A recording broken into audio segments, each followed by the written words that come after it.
یہ کیا ہے؟ جی یہ مرغا ہے. اور یہ کیا ہے؟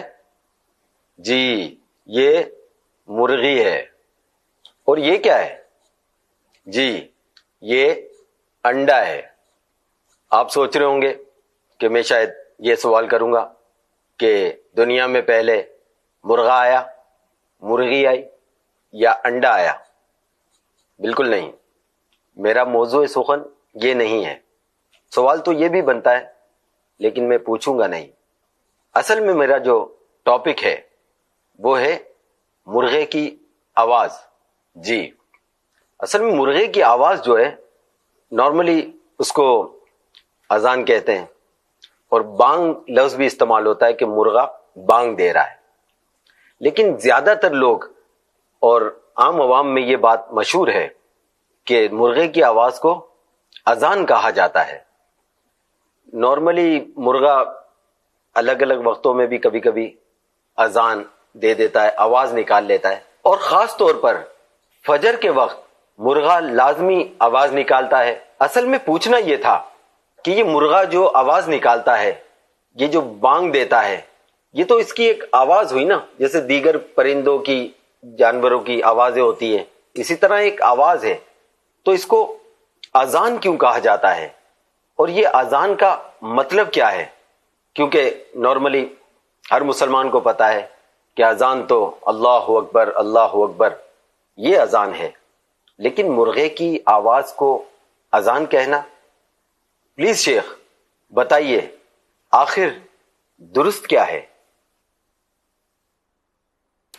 یہ مرغا اذان بھی دیتا ہے، بانگ بھی دیتا ہے، اور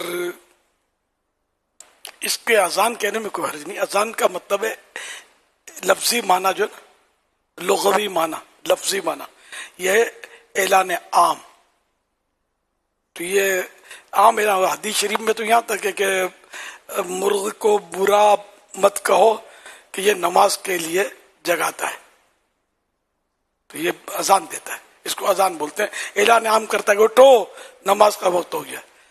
یہاں تک روایتوں میں آیا کہ عرش اعظم کے نیچے ایک سفید مرغ جیسا پرندہ ہے، اور وہ سحر کے وقت اذان دیتا ہے. تو اس اذان کو سن کر زمین کے جو مرغے ہیں وہ اذان دیتے ہیں. بعض صحابہ کرام علیہ رضوان اپنے ساتھ سفید مرغ سفر میں رکھتے تھے، یہ اذان دیں گے، نماز کے لیے جگائیں گے، نماز کا وقت بتائیں گے. اس طرح مطلب مختلف روایات ہیں. اگرچہ اس کی اذان کو پرفیکٹ نہیں مانا گیا کہ ابھی اگر اس نے اذان دی رمضان میں تو آپ بولو گے وہ سحری کا وقت ختم ہو گیا. تو اتنا بھی نہیں ہے کہ اذان سے سحری کا تعلق نہیں ہے، وہ تو وقت کے ساتھ ہے. ہمارے یہاں یہی ہوتا ہے کہ اذان ادھر کی آواز آ رہی ہے تو ادھر کی اذان آواز ابھی نہیں ہوئی ہے تو کھانا کھاتے رہو. تو یہ غلط طریقہ کار ہے. وہ گھڑی گھنٹہ اپنا صحیح رکھے اور ٹائم ٹیبل دیکھتا رہے کہ کس وقت سحری کا وقت ختم ہوگا. تو اذان ہو یا نہ ہو اپنا کھانا پینا بند کر دے. ورنہ دنیا کئی ممالک سے، خود کراچی میں سے بڑے بڑے پلازے بنے میں اذان کی آواز نہیں آتی اس میں. تو پھر روزہ کب بند کرو گے اور کب کھولو گے؟ تو خیر، تو یوں مطلب یہ مرغا جو ہے یہ اذان، اس کی اذان کو اذان کہتے ہیں. اور جز بعض وقت دے لیا جاتا ہے حصہ، جیسے کہ مولا علی شیر خدا. اب کوئی شیر تو وہ تو یوں اور ایسا ہوتا ہے. تو شیر کا جز حصہ یہ کہ اس میں بہادری ہوتی ہے. شیر کسی کا شکار نہیں کھائے گا، اپنے ہاتھ سے شکار کرے، اپنا شکار کرے گا. تو یہ بہادری کی علامت ہے شیر. تو اس لیے مولا علی شیر خدا، اللہ کے شیر ہیں، بہادر ہیں، دنیا میں کسی سے نہیں ڈرتے اور لڑنے میں سے ماہر کے. وہ تاریخ بھری پڑی ہے ہماری ان کے واقعات سے.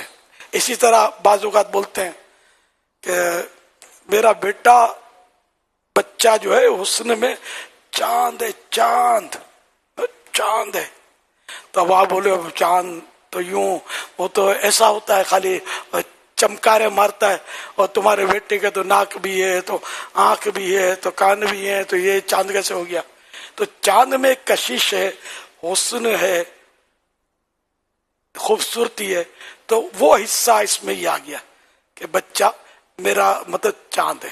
تو یہ استعارے بھی بعض اوقات ہوتے ہیں کہ ظاہری الفاظ کچھ ہوتے ہیں اور مرادی معنی پھر اس سے کچھ اور لیے جاتے ہیں. تو اس طرح مطلب یہ کہ وہ اذان اس کو مطلب انہیں کہا جاتا ہے کہ یہ اعلان عام ہے اس کا اور نماز کے لیے جگاتا ہے.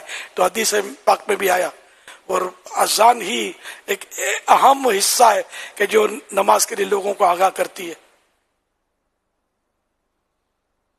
نماز کے لیے جگاتا ہے. تو میں نے کیا کہا؟ نہیں, میں نے شاید یہی کہا کہ نماز کے لیے جگاتا ہے, نماز کے لیے جگاتا ہی ہے. تو یہ 2 بار جگاتا ہے, رات بیچ میں بھی یہ ککڑوں کرتا ہے مرغا. تو یہ اس سے بزرگوں نے اشارہ لیا کہ اب تہجد کے لیے اٹھ جاؤ. اور پھر یہ صبح صادق جب ہو جاتی ہے تب یہ اذان دیتا ہے, تو اب فجر کی تیاری کرو. لیکن وہی کہ پرفیکٹ یہ معاملات نہیں ہے کہ تہجد کے لیے شرط ہے کہ عشاء پڑھ کے سویا ہو, ورنہ تہجد کا وقت نہیں ہوا. اس کا ہر فرد کا اپنا تہجد کا وقت ہے. عشاء پڑھ کے سویا ضرور ہو, چاہے آدھے منٹ کے لیے سویا ہو, بیٹھے بیٹھے ہی آنکھ لگ گئی عشاء کے بعد, تو تہجد کا وقت ہو گیا اس کے لیے. اور اسی طرح فرض نماز فجر کی تو وقت ہونا شرط ہے. واللہ تعالی اعلم ورسولہ اعلم عز وجل وصلی اللہ تعالی علیہ وآلہ وسلم. صلو علی الحبیب صلی اللہ علی محمد.